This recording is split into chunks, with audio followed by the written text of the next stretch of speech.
If you feel like saying any of these statements, I would suggest checking yourself and say, why would I say something like that? I don't want to bring my baggage. I don't want to get their baggage. Would you say any of these things? Probably not. Thank you so much for joining us again on Second Act TV. I want to welcome back Robert Manni, the author of The Guy's Guide to Love and host of Guy's Guy Radio and TV. Robert, thank you so much for being here again. My pleasure, Silka. Can't wait. The topic is phrases that you might be saying that you're bringing to the dating process that are turning men off. Something that happens all the time, every time people get together. And I'm sure women say some things that men take the wrong way and vice versa. Well, let's look at exactly what we're talking about here. The first one here, all the good ones are taken. Now, you may not say those exact words, but how many of us bring that attitude to the table? I don't think a lot of guys would know what to make of that because it seems like inadvertently dismissive, like the good ones are taken, but so I'm left with you. And I mean, I see this in the comments. Yeah, I see this in the comments all the time that, the good ones are taken. That's an attitude a lot of us bring. And like you said, yeah, it's instantly dismissive. And it just instantly deflates the other person. I mean, I'll ask our audience, have you ever said that or have you ever heard that? Has anybody ever said the good ones are taken when you first meet someone? I don't know. And what does that say about yourself? So, got to be careful with the words. Yeah, I mean, it's an attitude, it's skepticism. It doesn't work. So if you have that thought, catch it, and certainly don't ever say those words. Here's one that comes up a lot verbatim, and that is, my ex treated me so badly. What does a man hear when you say that? I think it puts an added responsibility on the guy because he's supposed to, okay, he treated you bad, so I've got to make that better now. And instead of starting with a clean slate, you've already kind of put a responsibility on him, like, you better not be like my ex, and you have to make me feel better. And if I'm the guy, I guess I'm going to ask, well, what happened? But do you really want all the gory details? I don't know, but you want to know what you're getting into. And I don't know if it does anything to propel the relationship forward. Puts things in it's an uncomfortable position that you're putting the guy in because your ex treated you so badly. Okay, here you are. I guess I want to know so I don't do the same thing, but I feel like, are you damaged goods now or something, or what? It's one of the worst mistakes I think people make is talk about their ex in that way, especially on a first date. I know for me, and I've said about this a lot, is that, my ex cheated on me. And I did on a couple of dates say, well, here's one thing I'll never accept. I'll never, ever put up with something like that again. And I also never saw those guys again. But yeah, you're putting the blame or the sins of your past onto somebody new who hasn't done anything yet. It's a little, raining on the parade before it's even begun. So I think you want to start off on a positive, particularly on the first date. I don't think you want to go there. I think you got to get yourself all fixed up before you get out there. We've talked about this on other segments, that don't put a wounded version of yourself out there because nobody's going to win that way. The guy's going to feel like, what? They'll have to fix you now, and the woman's going to feel that I've been hurt, and it's like it makes it tough for everyone. So I think before a man or a woman gets back into the dating field, the dating game, you have to fix yourself as best you can. You can't expect to go out there and if you're damaged. Yeah, it immediately brings baggage to the date. You're questioning baggage. Well, what are they talking about, men or women? So yeah, here's another good one. I'm fine on my own. I don't need anyone. Doesn't that make you feel totally unnecessary? I mean, I know that women like to show their independence, but the I don't need a man or I don't need anyone is a little much. Well, yeah, I think that you just nailed it. I think there's a difference between showing their independence and telling somebody their independence, because again, words have power. And I think a guy could take that the wrong way. The first thought is, what am I doing here then? You're fine on your own, but you're out here dating. If you're a woman, why would you say that? Why don't you just demonstrate the fact that you're an independent, strong, got your stuff together woman and who's like hot property, and that the guy should be really interested in them because you deserve it. That's a lot better than telling him that I'm fine without you, basically, is I what think that says. some women bring that up right away, and in a wrong way perhaps, but to maybe say or demonstrate that I don't want anything. I don't want your money. I'm looking for a companion or a partner or somebody new, but I'm not after your Mhm. money. I'm not a gold digger. Because so many of us get accused of that. Again, just read some of the comments. As men protect their money because that's what the woman wants. So maybe that's said. Maybe that comes up more often than not. But it definitely sends the Show it. wrong message. Mm-hmm. Yeah, Show it. You don't have to tell him that. Just demonstrate the fact yeah. that you can handle yourself and you don't need him for his money or whatever it is that he has that he values that he thinks you might want to take from him. Just be a strong, independent woman. And that's actually very sexy. Here's another good one, and that this is said a lot, is I've had bad luck with online dating. I hate online dating and blah blah blah blah blah. But well, especially if you're on an online date, why would you say something like that?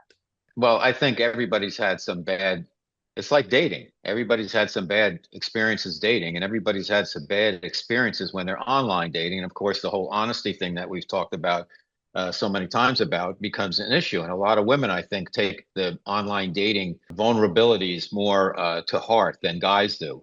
I mean, I think a lot of guys are just figure like, hey, it's a game. There's a lot of BS. Once I meet this person, we'll break through that and figure out, Mm-hmm. are we meant for each other and can we have some fun or not? Whereas sometimes women might be a little more procedural about it, and they want to be very exact about the information.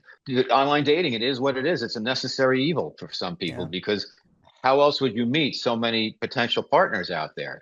You can only cover one person at a time if it's organically. So you just have to learn how to manage it, not dive in too deep and juggle too many opportunities, and decide what do you want, and you know keep your head wits about you. It's like yeah, anything else in life. You have to. It's an opportunity, but you have to manage it. yeah. That statement, either way, it just signals to the other person that you're expecting something to go wrong. Exactly. Yeah, Yeah. that it serves It's no purpose. it takes the air out of the balloon before you even get started, especially if it's an online date. Like, Yeah. why are you telling me this? Why are you doing it then? Yeah. Here's another very self-protective statement. And I think people do, it is said directly that, oh, I'm just seeing what's out there. I'm just seeing what's out there. It's like it sounds like you're browsing and you're being Mm-hmm. protective and you're not that interested. And like, well, so why should I take you seriously? That if I'm a guy, I'm thinking like, well, I'm just seeing what's out there. I was like, on my merchandise. I mean, you shopping, you window shopping at the mall. It devalues the man in his mind if he Right. hears that like this is what she thinks of me and we haven't even gotten started, or I have to live up to a certain expectation that I don't know what it is that she has. It doesn't add anything positive. It's Mm. not like getting to know you. The best way to do this process is just to get to know somebody. So many people go out there to date and they've got all these like rules and this and that, and they're so stiff when they go out of it. It's not fun. Right. It's that fear of rejection that I think is the intention behind either bringing that attitude or actually saying it, which is referenced here as that happens quite a bit. That you just, oh, I'm just looking, and whatever No, happens, it's wishy-washy. You've got to be in it to win it. Even the a Hall of Fame baseball player makes out 7 out of 10 times he gets up at bat. So it's like you're in sales. Anybody who's out there is in sales. You get rejected all the time, but you get that one score, that one sale. It makes up for all the others if it's the Mhm. right thing, right opportunity, the right person. So you just got to put yourself out there. Here's another good one that kind of goes along with that I've been single so long, I'm not sure I can do this. And sometimes, that's said in jest or a little self-deprecating. But I've heard people say that, maybe not necessarily in a dating situation, but just in conversation, that's the attitude that's brought to the table. But Right. really, what does that say? Well, I would say never say that on a date. And if you want to express that with your friends, that's fine. But it is a signal, an indication that you're not really ready. You're not Right. going into it 100% as the best version of yourself. So I Yeah. would not. I would be careful to think if that's my attitude about myself, is this going to help me or hold me back? Absolutely. You're not, you're saying I'm not ready, because Yeah, it's really right. very pessimistic. I think a lot of these have that in common, negative and pessimistic. And yes, all that rubs people, Hmm. the wrong way. Here, this is another good one that goes, for midlife dating, especially, is that at our age, does any of this even matter? And I'm thinking they meant by having said that in jest, with maybe a little humor, really, does this really even matter? But again, you're being dismissive or dead on arrival, aren't you? Yeah, and you're dismissing yourself. If I ever heard that, that would be it. You know, because I write a column for, as you know, for UK Health Magazine. It's called Aging is a Choice. So Yeah. if, when I hear something like that, at our age doesn't even matter. That means I'm old and worthless. And you're not. Mhm. And, it's up to you to determine. You can let society tell you, okay, I'm 55, so I'm this, and I'm 70, so I'm that, and I can't do this anymore. Or you can determine what you can do on a daily basis. And I think you'll quickly find that aging truly is a choice because if we don't stop listening to the experts and start doing what we like to do and love to do and bring the passion to it and have good health practices and good attitude and think positive thoughts and all that stuff, it works. I Yeah. see it with my friends every day. You're really minimizing anything that could be meaningful. And yeah, it's not a way to get to know someone Right, better. exactly. Well, another one. Let's see where this goes. Let's see where this goes. The attitude of I'm really not expecting much. And, if I'm a guy, I'll be honest with you, my first reaction with it, and you know me, I've said it before, I'm a horn dog. So if I hear that, it's like, let's be friends with benefits. Fine, it'll go nowhere except into my bedroom. It's like, I'm sorry. It's like that just says like nothing, it doesn't matter. Fine. So it Mhm. doesn't matter. We might as well do something fun. I know that sounds bad, but guys are bad. Yeah. Not all We're guys, bad. Robert. I mean, it's a really, I almost want to say stupid thing to say. You've lowered the bar. I mean, it's Yeah, it's like, not a challenge. You're not no. taking a guy's not going to take that as a challenge. He's going to take that as low self-esteem from the woman. Yeah. Let's see where it goes. I'm not expecting anything. I'm like, oh, great. Yeah. I think the intent maybe might be, hey, I'm just easygoing, Yeah, that's the vibe. Like, you don't want to put pressure out there when we say, exactly. don't be so serious on that first date. Finally, here, I don't have time for games. Now, this one is maybe not spoken, well, it is spoken, but it's Yeah, very often occurs in dating profiles. Yeah, who has time for games? I know. It's like the guy's going to feel on the defensive right from the get-go. Like, what am I on trial here? No Yeah. games. Like I'm a game player. It's putting things in a uncomfortable position where the guy's on the defensive, and you Mhm. don't want the prospective partner to be immediately put on the defensive with, "I'm not here to play games, buddy." Yeah. It's like, what is he supposed to say? What's the comeback to that? I Yeah. didn't Well, realize we were playing games. Like yeah. You're that's a, just you're setting him up, or yourself up, or you're setting it up for him to disappoint you. yeah. You're just playing, yeah. And that is said a lot, or at least written a lot in the dating profile. So make sure if Mhm. you have that in there. Of course, you don't want to play games, but you don't have to say it. That just Exactly. it just communicates such negativity, and yeah, it puts like, a hand up, that, stop here. No fun in that statement, that just takes the air out of the balloon, the fun balloon. For a woman, if she hears that, if because men say it absolutely too, they accuse women of playing games, is that you've just been burned way too many times, buddy, and why? When you said that, I was like, had been thinking like a guy would never say that, but I guess they do. I'm Well, not here to play games. Why would a guy say that?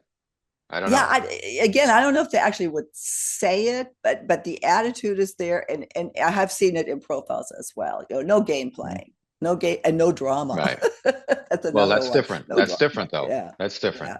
But it's also it's some it's yeah, but it's another thing that doesn't need to be written. You just Well, you yeah, can't that puts tell a woman some in a bad that that puts a woman in an uncomfortable position. So anything I say that has feelings, that's drama, right, exactly. right? Exactly. Yeah.